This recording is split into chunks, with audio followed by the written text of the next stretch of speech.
Welcome back to my channel. ಹೊಸದಾಗಿ channel ನೋಡ್ತಾ ಇದ್ದರೆ ಸಬ್ಸ್ಕ್ರೈಬ್ ಮಾಡಿಕೊಂಡು ಸಪೋರ್ಟ್ ಮಾಡಿ.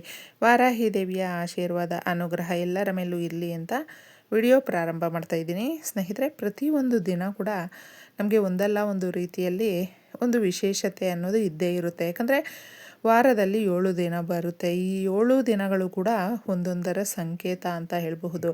ಮನುಷ್ಯನಿಗೆ ಯಾವಾಗಲೂ ಅಷ್ಟೇ, ನಾವೆಲ್ಲರೂ ಕೂಡ ಒಂದೇ ಕಷ್ಟದಲ್ಲಿ ಬೆಂದೋಗೋದಿಲ್ಲ.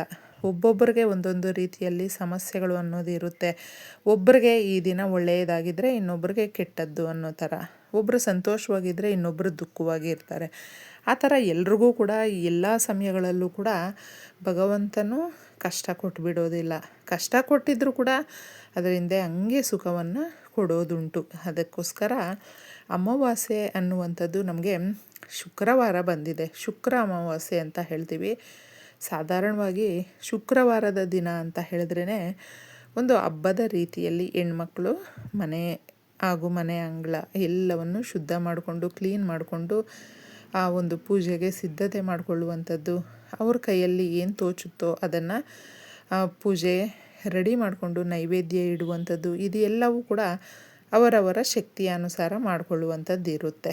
ನಮ್ಮ ಮನೆ ಮುಂದೆ ಕೂಡ ನಾವು ಆ ಒಂದು ಸಂತೋಷದಿಂದ ಮಾಡುವಂಥ ಪೂಜೆಗಳಿರುತ್ತೆ ನೋಡಿ. ಅದು ಶುಕ್ರವಾರದ ದಿನ ಯಾವಾಗಲೂ ಅಷ್ಟೇ ಹೊಸ್ತಿಲನ್ನು ಖಾಲಿ ಬಿಡಲೇಬಾರ್ದು.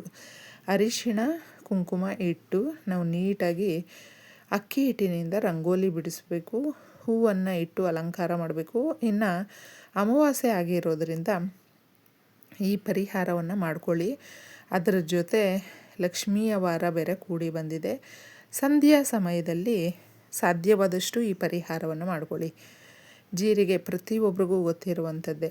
ಜೀರಿಗೆ ನೀರಿನಿಂದ ಲಕ್ಷ್ಮೀ ದೇವಿಯನ್ನು ಹೋಲಿಸ್ಕೊಳ್ಬಹುದು. ಮೊದಲೇ ಬೆಳಗ್ಗೆ ಮಧ್ಯಾಹ್ನ ನಿಮಗೆ ಯಾವಾಗ ಸಮಯ ಫ್ರೀ ಇರುತ್ತೋ ನೆನೆಸಿಬಿಡಿ. ಒಂದು 1/4 ಸ್ಪೂನಷ್ಟು ಸಾಕು. ಶುದ್ಧವಾಗಿ ಇಷ್ಟು ಸ್ವಲ್ಪನೇ ನೀರು ತಗೊಂಡು ಅದರಲ್ಲಿ ನೀವು ಜೀರಿಗೆಯನ್ನು ಹಾಕಿ ನೆನೆಸಿಬಿಟ್ಟು, ತದನಂತರ ಸಂಧ್ಯಾ ಸಮಯದಲ್ಲಿ ದೀಪಾರಾಧನೆ ಮಾಡೋದಕ್ಕೆ ನಾವು ಎಲ್ಲ ಸಿದ್ಧತೆ ಮಾಡ್ಕೊಳ್ತೀವಲ್ವ, ಆ ಸಮಯದಲ್ಲಿ ಆ ಗ್ಲಾಸಲ್ಲಿ ನೆನೆಸಿರುವಂಥ ಜೀರಿಗೆಯನ್ನು ತಗೊಂಡೋಗಿದ್ದೆ ಹೊಸ್ತಿಲ ಹತ್ರ ನಾವು ಆ ಹೊಸ್ತಿಲಿನ ಮೇಲೆ ಚೆಲ್ಲಬೇಕು, ಪ್ರೋಕ್ಷಣೆ ಮಾಡಬೇಕು. ಈ ರೀತಿ ಮಾಡಿದಾಗ ಲಕ್ಷ್ಮೀ ದೇವಿ ನಮ್ಮ ಮನೆ ಒಳಗಡೆ ಬರ್ತಾಳೆ. ಅಕಸ್ಮಾತ್ ನೀವು ಜೀರಿಗೆ ನೆನೆಸಲಿಲ್ಲ, ಜೀರಿಗೆ ಪರಿಹಾರ ಆಗಲಿಲ್ಲ ಅಂತ ಹೇಳಿದ್ರೆ ಮತ್ತೊಂದು ಪರಿಹಾರ, ಚಕ್ಕೆ ಬರುತ್ತಲ್ವ, ಚಕ್ಕೆ ಲವಂಗ ನಾವು ಬಳಸ್ತೀವಲ್ವ, ಆ ಚಕ್ಕೆಯನ್ನು ಪುಡಿ ಮಾಡಿ, ಅಥವಾ ಚಕ್ಕೆ ಇದ್ದರೆ ಆ ಚಕ್ಕೆಯ ಪುಡಿ ಇದ್ದರೂ ಕೂಡ ಸಾಕು. ನಾವು ಈ ರಂಗೋಲಿಯನ್ನು ಬಾರ್ಡರ್ ಲೈನ್ ಥರ ಬಿಡ್ತೀವಲ್ವ, ಆ ಥರ ನೀವು ಬಿಡಬಹುದು. ಎಲ್ಲಿ ಹೊಸ್ತಿಲ ಹತ್ರ ಈ ಥರ ಹಾಕಿದಾಗ ಕೂಡ ಲಕ್ಷ್ಮೀ ದೇವಿ ಇಷ್ಟಪಟ್ಟು ಮನೆ ಒಳಗಡೆ ಬರ್ತಾಳೆ ಸ್ನೇಹಿತರೆ. ಇನ್ನು ರಾತ್ರಿ ಈ ಪರಿಹಾರವನ್ನು ಮಾಡ್ಕೊಳ್ಳಿ. ಅಂದರೆ ಸಂಧ್ಯಾ ಸಮಯದಲ್ಲಿ ದೀಪಾರಾಧನೆ ಮಾಡ್ತೀರಲ್ವ, ಸರಿಯಾಗಿ ಆ ಸಮಯಕ್ಕೆ ಒಂದು 20 ರೂಪಾಯಿ ಕೊಟ್ಟು ಕಲ್ಲುಪ್ಪನ್ನು ಮೊದಲೇ ಕೊಂಡ್ಕೊಂಡು ಬನ್ನಿ. ಅಮಾವಾಸ್ಯೆ ದಿನ ಶುಕ್ರವಾರ ಈ ರೀತಿ ತಗೊಂಡು ಬಂದರೆ ಲಕ್ಷ್ಮೀದೇವಿ ನಮ್ಮ ಕಲ್ಲುಪ್ಪನ್ನು ನಾವು ತಗೊಂಡು ಬರುವಂಥ ಸಮಯದಲ್ಲೇ ನಮ್ಮ ಜೊತೆನೇ ಬರ್ತಾಳೆ. ಅಷ್ಟೊಂದು ವಿಶೇಷವಾಗಿರುವಂಥದ್ದು. ಇನ್ನು ಇದಕ್ಕೆ ನಮಗೆ ಕಪ್ಪು ಮೆಣಸು ಕೂಡ ಬೇಕಾಗುತ್ತೆ. 7 ಕಪ್ಪು ಮೆಣಸು ಬೇಕಾಗುತ್ತೆ. ನೀವು ಯಾವುದೇ ರೀತಿಯಾದಂಥ ಗಾಜಿನದ್ದಾದರೂ ತಗೊಳ್ಬಹುದು, ಮಣ್ಣಿನದ್ದಾದರೂ ತಗೊಳ್ಬಹುದು, ನಿಮ್ಮ ಇಷ್ಟ. ತಗೊಂಡು ಉಪ್ಪನ್ನು ಇದರಲ್ಲಿ ಹಾಕ್ಬಿಟ್ಟು ಕಾಳು ಮೆಣಸನ್ನು ಈ ಥರ 7 ಜೋಡಿಸಿ ಇಟ್ಕೊಳ್ಬೇಕು. ಒಂದು ನೀವು ವೀಳ್ಯದೆಲೆಯನ್ನು ಇಡಿ. ಯಾವತ್ತೂ ಆಗಲಿ ವೀಳ್ಯದೆಲೆ ತೊಟ್ಟು ತುದಿ ಮುರಿಬೇಡಿ. ದೇವತೆಗಳು ನೆಲೆಸಿರುವಂಥದ್ದು. ಪರಿಹಾರಕ್ಕಾಗಿ ತಗೊಳ್ತಾ ಇದ್ದೀವಿ. ಮತ್ತು ನಮ್ಮ ಸಮಸ್ಯೆಗಳನ್ನು ಬಗೆಹರಿಸು. ಗೊತ್ತೋ ಗೊತ್ತಿಲ್ಲದೋ ನಾವೇನಾದರೂ ತಪ್ಪುಗಳನ್ನು ಮಾಡಿದರೆ ಕ್ಷಮಿಸು ಅಂತಂದ್ಬಿಟ್ಟು ಕೇಳಿಕೊಂಡಿದ್ದೆ ಈ ಪರಿಹಾರವನ್ನು ಮಾಡ್ಕೊಳ್ಬೇಕು. ಎಲೆಯ ಮೇಲೆ ಒಂದು ಕರ್ಪೂರದ ಬಿಲ್ಲೆಯನ್ನು ಇಡಿ. ಮುದ್ದೆ ಕರ್ಪೂರನೂ ಇಡಬಹುದು, ಉಂಡೆ ಕರ್ಪೂರ ಇಡಬಹುದು. ಯಾವುದು ನಿಮ್ಮ ಹತ್ರ ಇರುತ್ತೋ ಅದನ್ನು ಇಡಬಹುದು, ತೊಂದರೆ ಇಲ್ಲ. ಈ ಥರ ಇಟ್ಬಿಟ್ಟು ನೀವು ದೇವ್ರ ಮನೆಯಲ್ಲಿ ಹಚ್ಚಬೇಕು. ಲಕ್ಷ್ಮೀದೇವಿ ಫೋಟೋ ಏನಾದರೂ ಇದ್ದರೆ ಇದನ್ನು ಸೀದಾ ತಗೊಂಡೋಗಿ ಲಕ್ಷ್ಮೀದೇವಿ ಫೋಟೋ ಮುಂದೆ ಅಥವಾ ವಿಗ್ರಹದ ಮುಂದೆ ಇಟ್ಟು ಕೇಳ್ಕೊಳ್ಬೇಕು.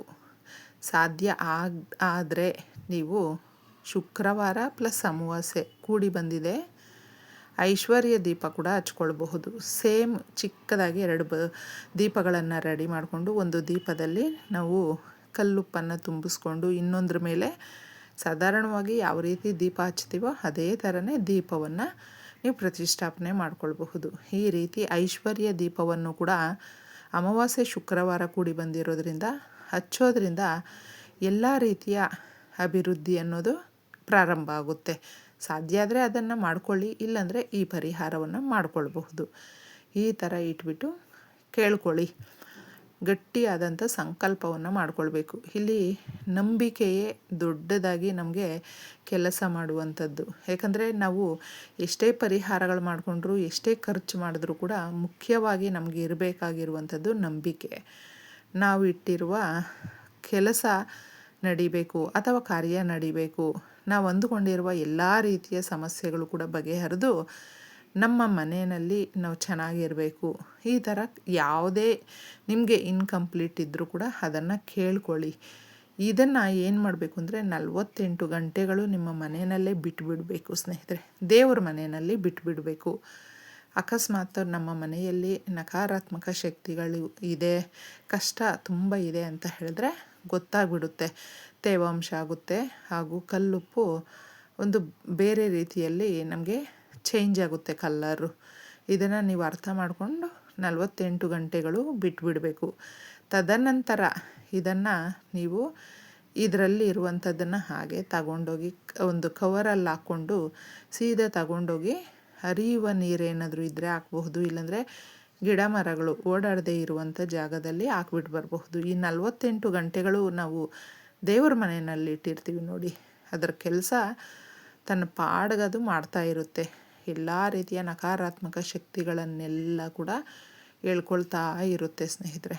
ಆಗ ಕೆಲಸ ಮಾಡೋದಕ್ಕೆ ಪ್ರಾರಂಭ ಮಾಡುತ್ತೆ. ಆ ಬದಲಾವಣೆ ಅನ್ನೋದು ನಮಗೆ ಸ್ವಲ್ಪನೇ ಗೊತ್ತಾಗೋದಕ್ಕೆ ಸ್ಟಾರ್ಟ್ ಆಗುತ್ತೆ.